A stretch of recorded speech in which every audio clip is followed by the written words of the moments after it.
E a gente vai bater um papo agora aqui na bancada do nosso Jornal da Manhã com o auditor da Receita Federal aqui em Joinville, que é o Sidney Ramos. Para a gente esclarecer muitas dúvidas a respeito do leão, né? Porque o imposto de renda está aí e o prazo da declaração foi estendido, né? Que era para ser aí o prazo final nesta semana, foi estendido até o dia 31 de maio. Então, para aquelas pessoas aí que se atrapalharam um pouquinho, né? Com essa questão da declaração, vão ter um tempo maior para poder fazer aí a sua declaração de imposto de renda. E para ajudar, né, quem ainda não parou para fazer essa declaração, já vou conversar com Sidney Ramos. Sidney, muito bom dia para você. É um prazer tê-lo conosco aqui no Jornal da Manhã da Jovem Pan. Tudo bem? Bom dia, Fernando. Bom dia, ouvintes da Rádio Jovem Pan. Estamos aqui tentando esclarecer dúvidas, trazendo as novidades e a gente se coloca à disposição. É uma honra esse convite, é de utilidade pública. E ficamos aqui abertos, né? O que a gente puder ajudar, Fernando, o que o ouvinte tiver de questionamento, estamos aqui para esclarecer. Muito bem. Sidney, a gente começa falando então, quem que precisa fazer essa declaração do imposto de renda? O primeiro quesito é quem é residente no país para fins tributários. Isso é um assunto um pouco polêmico, mas tem muitas empresas aqui que mandam os funcionários para o exterior e ficam em dúvida. É um assunto, é um tema que deve ser explorado. Então, o primeiro quesito é residente para fins tributários. Aí vem os seguintes: quem ganhou acima de 28.559,70 rendimentos tributáveis, quem ganhou isentos exclusivos acima de 40 mil, quem operou em bolsa de valores. Muita gente tem feito curso de aplicação em bolsa de valores e esses cursos não explicam que se você aplicou R$1 ou teve prejuízo ou fez qualquer tipo de aplicação em bolsa, você está obrigado a entregar a declaração. Quem vendeu imóveis com ganho de capital, quem optou pela isenção na venda de imóvel residencial para compra de imóvel residencial, quem tem patrimônio superior a R$300 mil em bens e direitos, e quem voltou ao país com ânimo definitivo, ou seja, informou a não residência e retornou ao país com ânimo definitivo e nessa condição se encontrava em 31 de dezembro do ano passado. Pontos aqui que é importante a gente esclarecer, que é fonte de dúvida lá no trabalho, é o dependente. Quem pode ser dependente? Quando você baixa o programa, a Receita colocou um link importantíssimo que eu sugiro que todos acessem. Perguntas frequentes. Ali tem as principais perguntas, tem novidades ali nos dependentes, um julgado do STF que foi incorporado esse ano, mas o que eu alerto, o dependente na declaração anual não é obrigatório, é facultativo. Mas se você colocar o dependente, não esqueça de verificar se ele teve algum tipo de rendimento. Por exemplo, você tem um filho, ele fez estágio, isso é rendimento tributável. Então, se você colocar o dependente, esquecer de colocar o rendimento, o que vai acontecer? O sistema vai rastrear e vai te autuar por omissão de rendimento do dependente. Outro exemplo que eu dei para o Fernando agora que nós estamos conversando, eu tenho um pai menor de 60, que não atingiu os 65 anos, ele tem aposentadoria, a aposentadoria está na faixa abaixo de 1.903,88, que é a primeira faixa da tabela progressiva, e ele recebe a aposentadoria e não é tributável. Aí o que o contribuinte pensa na cabeça dele? É isento. Cuidado com os termos isento e tributado a alíquota zero. A primeira faixa da tabela progressiva é tributado a alíquota zero. Então, ele ao receber a aposentadoria não é tributado. O filho pensa, puxa, então o rendimento é isento, eu vou trazer o meu pai para a minha declaração. Pode trazer? Pode. Mas é conveniente? Eu tenho que trazer a renda dele para dentro da minha declaração, aí vai somar com a minha, e o que vai acontecer? Vai aumentar o imposto. Então, nesse caso, seria interessante para o contribuinte se ele tivesse muita dedução, muita despesa com esse familiar. Caso contrário, não é obrigatório. O que o pessoal pensa também? Ao longo do ano, na minha folha de salário, foi descontado o dependente. Mas isso é uma antecipação. O que é o imposto de renda? Ele tem um fato gerador anual. Tem rendimentos que são de tributação exclusiva e definitiva, que nem, por exemplo, ganho de capital é definitivo, 13º é exclusivo, ou seja, esse rendimento não se mistura de novo no que a gente chama de ajuste anual. Então são rendimentos que não vão se somar ao meu salário, à minha aposentadoria e outras rendas que vão para o ajuste. Esses valores que eu recebo ao longo do ano, que foram tributados, estão sujeitos ao ajuste, que a gente chama na época do imposto de renda, eu vou somar todos esses rendimentos, entrar numa tabela anual e aí deduzir tudo o que eu paguei. Eu acho o imposto devido e subtraio tudo que eu paguei antecipadamente.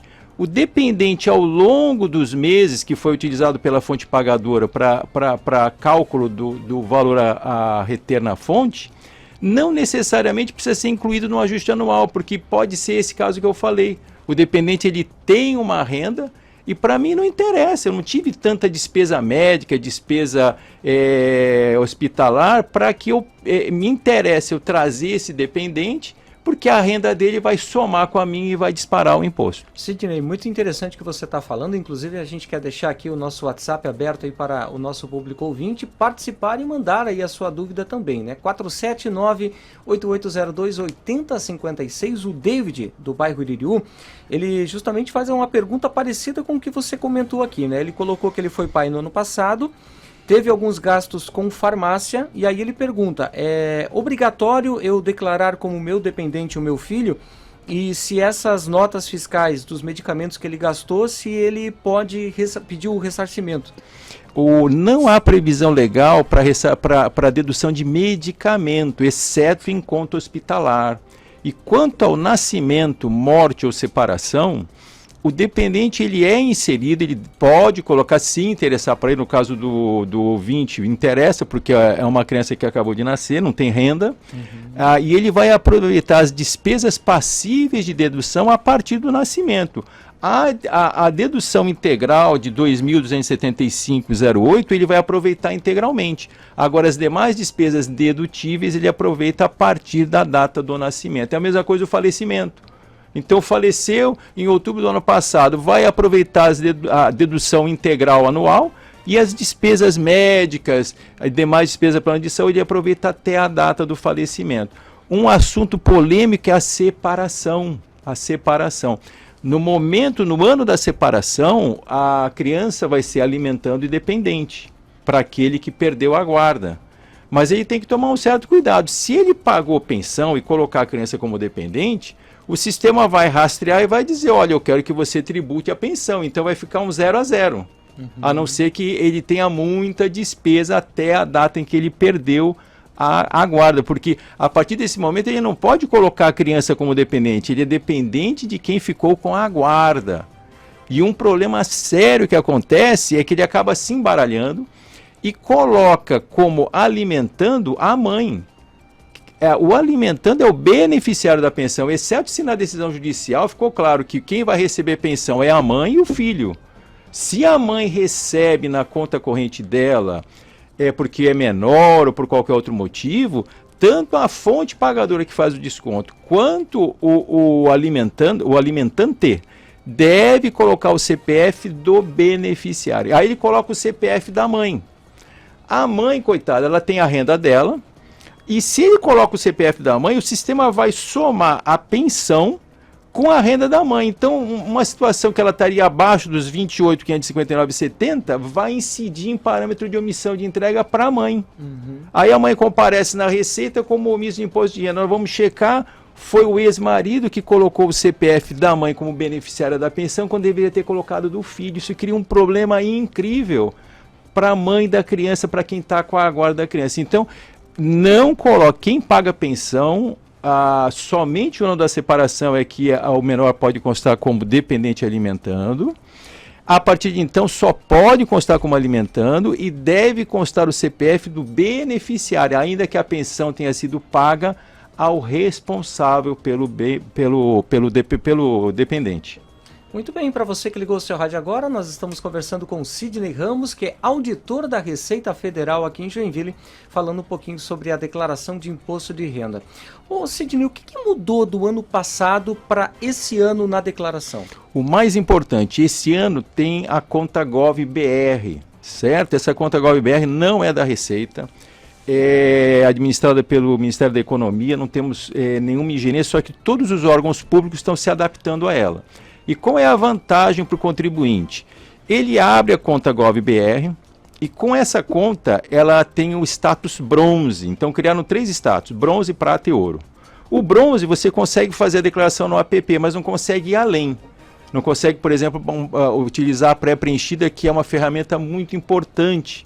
O contribuinte utilizar a pré-preenchida, porque ela já vem com os dados informados para o CPF dele. Cabe a ele checar se aquelas informações estão certas e corrigir. Mas com a conta BR, conta GovBR, prata e ouro, você pode ter acesso a essa conta pré-preenchida, essa declaração pré-preenchida. E ela já vai te trazer as tuas fontes pagadoras, despesas médicas que foram informadas por pessoa jurídica e uma série de outras informações que facilitam muito a sua vida. Outra novidade é o pagamento de DARF restituição a restituição por Pix e o pagamento do imposto por Pix e a utilização de código de barras. Isso é importantíssimo, que evita pagamentos indevidos com código errado, CPF errado, que depois dá uma tremenda dor de cabeça para a gente acertar. O que eu poderia falar mais aqui? Dependentes, obrigação de informar se o dependente reside com o titular para fim de atualização de endereço. Muito importante vocês sempre colocarem, houve alteração no endereço? Sim, coloquem alteração, porque o sistema está sempre atualizando a base. A pessoa faz a declaração, transmite, chega na repartição, a gente vai checar, o endereço dele é de 20 anos atrás. Mas eu todo ano eu declaro minha declaração de imposto de renda, mas você nunca coloca, houve alteração no endereço? Sim, tem que colocar um xizinho para atualizar a base. Isso é importante, porque se a Receita, o sistema faz um cruzamento, ele manda uma intimação, o endereço está errado, ele vai a revelia, entra em edital, daqui a um pouquinho você é autuado, nem sabe o que aconteceu. Não sabe o porquê, né? Não sabe o porquê, porque o seu endereço estava errado. Importante, repito, no link do programa, perguntas frequentes. Cliquem naquele link, ele remete para a página da Receita. Ali tem as principais dúvidas, o que incide mais em parâmetro de malha. Importante também, gente, que eu enfatizo aqui, você transmitiu a declaração, dá 2, 3 dias úteis com a conta GovBR Prata ou Ouro, você entra no extrato da declaração de imposto de renda. Coloca no Google, não precisa se perder na página da Receita, você coloca Receita Federal, extrato da declaração de imposto de renda. Faça essa verificação. Ali ele te dá, o sistema já rastreia e te passa a informação, ó, a tua declaração está com pendência. Se você vê um link pendência, você clica. Se você tiver dúvida, você procura a gente, porque qual é o detalhe disso? O sistema ele fica em stand-by até janeiro do próximo ano. Então você tem de agora até o janeiro do próximo ano para ver a pendência, o que aconteceu, retificar, não retificar. Se passa esse período e o sistema começa a fazer o cruzamento para fins de intimação, ele te intimou, você não consegue mais retificar, você perde espontaneidade. Então, o caso que eu falei do dependente que ele colocou e não colocou a renda, o filho. Se está nesse período, ele vai olhar e vai dizer, puxa, então eu tinha uma renda, eu vou retificar e vou colocar a renda do dependente. Se ele não faz essa checagem no extrato, o sistema checa isso ano que vem, manda a intimação e trave o que acontece, você é autuado por omissão. E uma coisa que nem sabia que era para declarar, era uma coisa ingênua que poderia ter sido resolvido antes. Tirou o extrato agora 2, 3 dias, lá para o final do ano tira o extrato de novo. Por quê? Porque pode ter entrado uma outra informação no seu CPF, uma DIRF, ou a sua fonte pagadora retificou a DIRF, você não está sabendo. Cada alteração por trás, o sistema rastreia de novo no seu CPF e faz o batimento da declaração. Vocês têm que ter ideia o seguinte, são 34 milhões de declarações, é muita declaração, e mais ou menos uns 2 milhões de DIRF. Então o sistema está cruzando, ele está ali numa artilharia artilharia russa. Então ele está, qualquer alteração unilateral ou da fonte pagadora, o sistema ele faz o cruzamento e manda para o extrato. Então, antigamente, a Receita mandava um envelope bonito, etc. Com a informática, você tem que ir lá no ambiente e fazer a checagem, está sempre dando uma olhadinha. Então, eu sugiro, passou 3 dias da declaração, faça o extrato. Lá para o final do ano, consulta de novo para ver se está tudo ok. Muito bem, 7 horas e 32 minutos, a gente está conversando com o Sidney Ramos aqui no Jornal da Manhã da Jovem Pan, que é auditor da Receita Federal em Joinville. Sidney, você provavelmente notou que enquanto você falava aqui e tal, explicava, eu estava aqui no celular o tempo todo, né? Muita gente mandando dúvidas, mandando perguntas aqui para o Jornal da Manhã da Jovem Pan. Então, como o nosso tempo é um pouquinho mais curto e está quase acabando o nosso tempo, eu vou propor para você um ping-pong, então, com as principais perguntas aqui. Pode ser? Esteja à vontade. Vamos lá, então. Ó. Se a pessoa é um profissional informal, também tem que declarar, e qual é o risco? Não se trata de risco, se trata de lei. Se você está obrigado ou não está obrigado. Então, se você teve rendimentos tributáveis acima de R$ 28.559,70, ou está em alguma daquelas outras declarações, você está obrigado a declarar, não é risco. Aqui não se fala, não está se fazendo análise de risco. É ou não é? A lei é impositiva, né? Ok. Marcos do Boa Vista, quem está isento do imposto de renda? Quem está isento, a isenção, ela decorre de lei, interpretação literal. Então, se você quiser ver as hipóteses de isenção, você abre o programa de imposto de renda, vai na ficha isentos e não tributáveis e ali vai estar uma lista das principais isenções. Só é isento os rendimentos que ali estão, não confundir com a primeira faixa da tabela progressiva, que é tributável a alíquota zero. Cuidado com essa definição. Simone do Morro do Meio, qual é a orientação para o MEI? O MEI, a primeira orientação é que não misturem o dinheiro do MEI com o dinheiro da pessoa física titular do MEI. Ele é uma pessoa jurídica.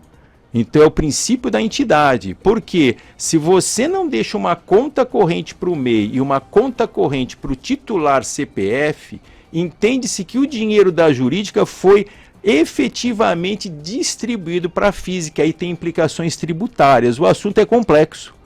O MEI de simples não tem nada, só que essa distribuição de dinheiro da jurídica para a física vai se abrir em rendimentos tributáveis ou isentos. E aí tem um cálculo.